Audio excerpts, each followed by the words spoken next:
সন্তোষ trophy জয়ী বাংলা দলকে সংবর্ধনা দিল east Bengal club.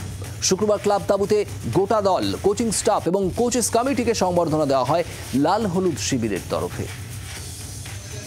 East Bengal তাঁবুতেই প্রথম সন্তোষ ট্রফির রূপরেখা তৈরি হয়েছিল। শুক্রবার সেই তাঁবুতেই ৩৩তম সন্তোষ ট্রফি জয়ী বাংলা দল ও তার কোচ, সাপোর্ট স্টাফ এবং কোচিং কমিটিকে সংবর্ধনা দিল লাল হলুদ শিবির।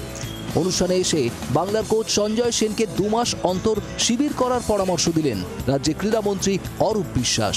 পাশাপাশি জয়ী খেলোয়াড়দের মাটিতে পা রাখার পরামর্শ দিয়েছেন রাজ্যের ক্রীড়ামন্ত্রী।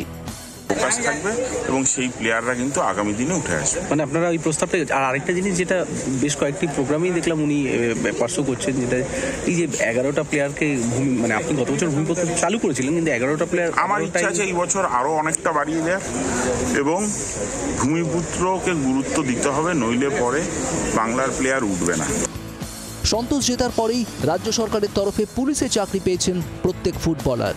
নিয়োগপত্র পাওয়ার পর এদিন তাদের শারীরিক পরীক্ষা ছিল সাগর দত্ত হাসপাতালে। সে কারণে অনুষ্ঠানে আসতে কিছুটা দেরি হয় তাদের। তবে লাল হলুদের সংবর্ধনা পেয়ে প্রত্যেকেই আপ্লুত।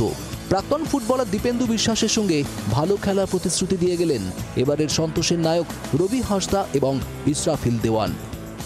হাবিব স্যার যে সন্তোষ ট্রফিতে সবচেয়ে বেশি এতদিন হাইস্ট করাচ্ছে, এতদিন ছিল মানে বুঝতে পারছো কেউ ভাঙতে পারে, এটা ও আগামী দিনে ও আইএসএলও বলবো না, এটা সংগঠন পাচ্ছি আমরা, একটা কিছু করে এসেছি বলে এটাই পাচ্ছি, কিন্তু এই লক্ষ্যটা আমাদের আরও উপরের দিকে দেখতে হবে। ইন্ডিয়ার জার্সি আমরা গায়ে নিতে পারি, এটার লক্ষ্য আমাদের থাকতে হবে। অনেকটাই মোটিভেট করছি, কারণ চ্যালেঞ্জিংটা আরও বাড়লো, কারণ আমরা যেহেতু চ্যাম্পিয়ন হয়ে এসেছি, সকলের নজর আমাদের দিকে, তো আমাদের আরও ইমপ্রুভ করতে হবে। যেহেতু বলছি বাংলার প্লেয়ার নিয়ে, তো আমাদের নিয়ে যেহেতু আশা করছে, তো আই হোপ আমরা ওটা ফুলফিল যাতে করতে পারি, তার জন্য আরও মেহনত করতে হবে। সন্তোষ জেতার পর তার মস্তিষ্ককে কৃতিত্ব দেওয়া হচ্ছে, তবে কোচ সঞ্জয় সেন কোনো কৃতিত্বই নিতে চাইলেন না। তার পরামর্শ, মাথা ঘুরে গেলে চলবে না, সংবর্ধনা পেয়ে আরও এগোতে হবে বাংলার ফুটবলারদের। দেবাঞ্জন বন্দ্যোপাধ্যায়ের রিপোর্ট, জি24 ঘন্টা।